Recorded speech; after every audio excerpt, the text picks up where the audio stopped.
New at 11 tonight, the public turned out to overwhelmingly oppose closing one school in Bladen County and consolidating it with another school. The county school board hosted the second of two public meetings about plans to shut down East Arcadia School and merge it with Clarkton School of Discovery. Parents argued some children will have to be at the bus stop by 5 in the morning to travel a longer distance to their new school. A former bus driver said putting a child on a bus that early puts them in danger of suffering from bad nutrition because they won't have time to eat before they leave home. Closing that school causes hardships on our children, especially our young babies.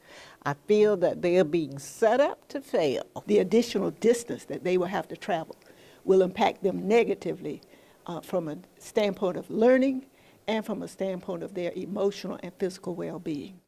Now, a timeline shown to the school board in December had that board making a decision this month, but they did not take any vote on that proposal tonight.